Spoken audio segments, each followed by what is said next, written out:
लद्दाख ने हमेशा शांति का दामन थामे रखा है, फिर वो अचानक कैसे सुलग उठा? वहां बुधवार को जो आग लगी उसे ईंधन कहां से मिला, उसे ऊर्जा कहां से मिली? एक सवाल यह भी है कि अगर सबको पता है कि सोनम ही बेवफा है तो वो अब तक आजाद क्यों है?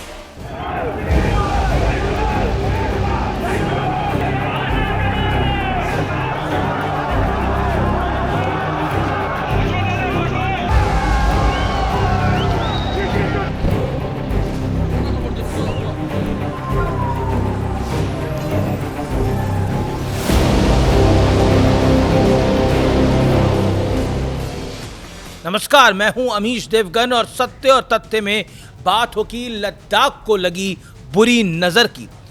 4 लोगों की मौत, 70 से ज्यादा घायल, 30 पुलिसकर्मी और सीआरपीएफ जवान घायल। सीआरपीएफ की गाड़ी फूंक दी गई। लेह में बीजेपी और सीईसी का दफ्तर जलाया। पुलिस वालों पर पथराव हुआ। जिस लद्दाख ने हिंसा की कभी शक्ल भी नहीं देखी थी, उस लद्दाख में एक दिन के अंदर इतना कोहराम कैसे मच गया? सवाल है।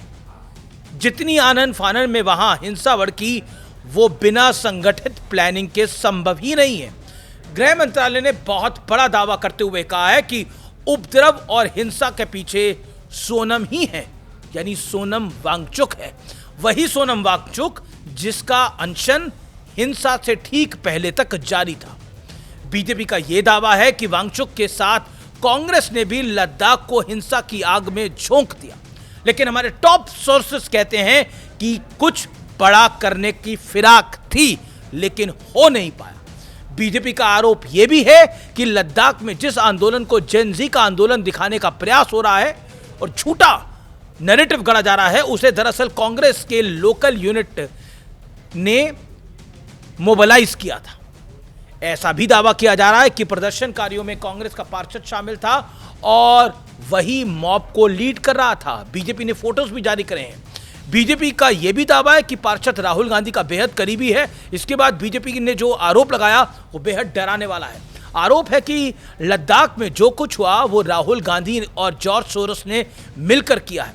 अभी तक हुई जांच में पता चला है कि नेपाली नागरिकों और नाबालिगों को हिंसा में शामिल किया गया था। 20 से ज्यादा नेपाली नागरिक हिंसा के वक्त वहां मौजूद थे। पुलिस ने अभी तक 2 नेपाली नागरिकों को अरेस्ट कर लिया है, गिरफ्तार कर लिया है, जबकि कई नेपालियों से पूछताछ हो रही है।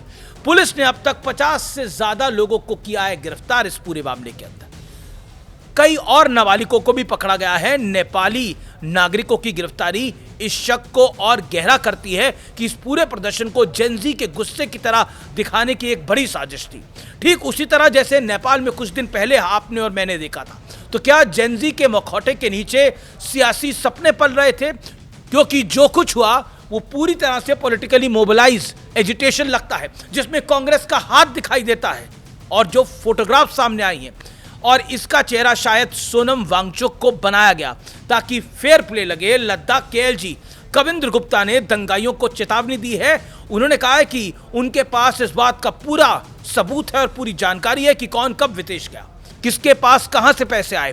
फंडिंग से यह याद आया, सोनम वांगचुक के खिलाफ बड़ा एक्शन ले लिया गया है। सोनम के एनजीओ का एफसीआरए लाइसेंस रद्द कर दिया गया है।